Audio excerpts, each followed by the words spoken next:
Hey, I'm Amy, and I am a piano enthusiast and music teacher of now 27 years.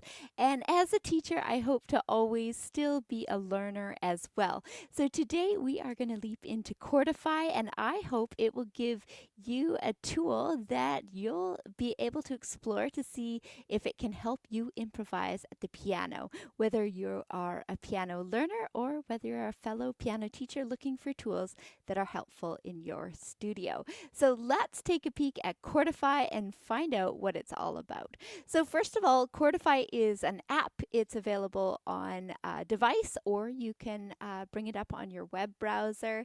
It has a free platform that has a lot of the accessible tools that you'll need to start jamming, and it also has a paid premium membership that was quite reasonable, and I ended up actually purchasing that for myself. So what it is you can bring up any video that you would like to play along with, and you can find out the chords. So essentially it's AI generated, and it analyzes the piece and brings up its best guess for the chords. Now, that's an important thing because whether you're looking at a lead sheet or a chord sheet that somebody else has painstakingly created, or whether you are listening and playing along in an app like Chordify, you should always be using your musical ears and thinking, does this sound right? Or maybe it is right, but it's not the way you would want it. So as a musician, you can make changes.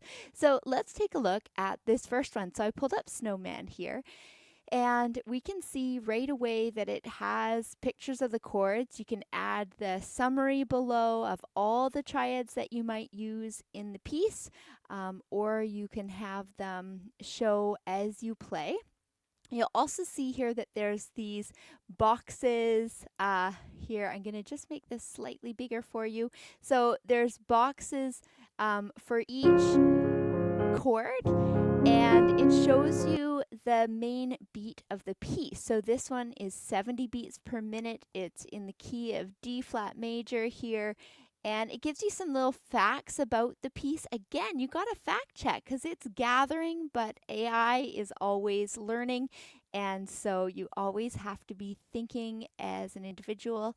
So I'll show you how it works. So you'd start at the beginning.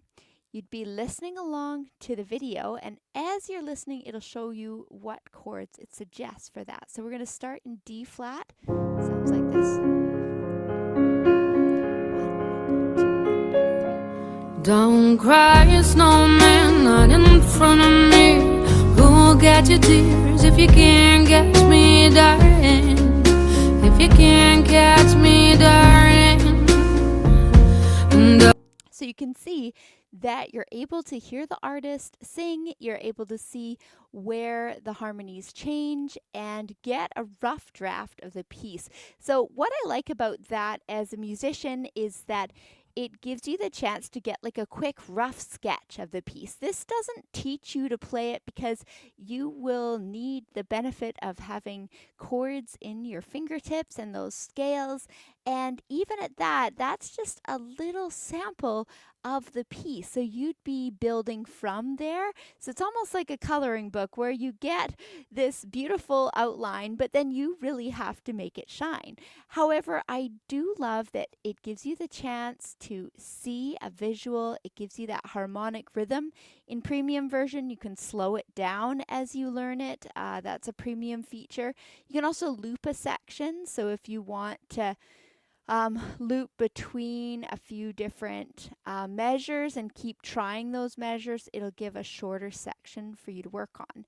Now you can also transpose, but I will warn that if you want to change the key, you can't play along with the recording because the recording stays in its original key. So that will give you some dissonance there if you try that. But of course, it could be an experiment. It also says you can simplify it, and usually it takes out the sevenths or the suspensions. So there's a few little things that you can do. You can see that that highlights back to black when it is back into the original key. Another unique thing about this is you can really search any piece that you student requests or that you want to play along with and kind of get an idea of it. So here's Benson Boone's song Beautiful Things, and let's give it a listen and just a little section, see how that sounds. B flat, F. For a while there it was rough, but lately I've been doing better than the last 4 cold Decembers I recall. And I see my family every month. I found a girl my parents love. So you can see that it really does help with hearing where those transitions come in the piece. So I love that. The next thing you can do is with Premium, you can upload a music file. So if you're a singer-songwriter, this might be a neat opportunity for you if you're teaching the band your own piece. So you would drop it in here, it'll analyze it, and then it'll create this for people in the band to learn your piece, which I think that is a fabulous way that a singer-songwriter can input that.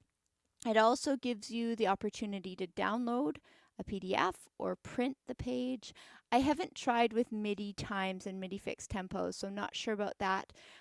It also gives you the opportunity to create your own edit. And I do think that's helpful because when we're working with AI tools, AI is always learning. And so I felt like that gives musicians a chance to say, hey, I actually think that this could be a bit better. So I'd love to hear what you think, whether you'd like to try it for yourself. I have lots of more exploring to do, but I love that it's something I can work with alongside a student if they say, I've got this piece, I really want to try it, and I say, oh, I haven't heard it before. So what I usually do is listen to a small sample of it together, and then I listen quickly and I think, oh, okay, we have these chords, we have this little hook or this intro, and that's a way that I would maybe teach the first bit of it. I also love that a tool like this showcases how amazing it is if you already know triads or if you already know chords. And then once you've heard it, it also gives you the chance to kind of create your own music from the outline. So if you're thinking of it, you're like, okay, I'm using F sharp, F sharp, and then we're going to go to B major,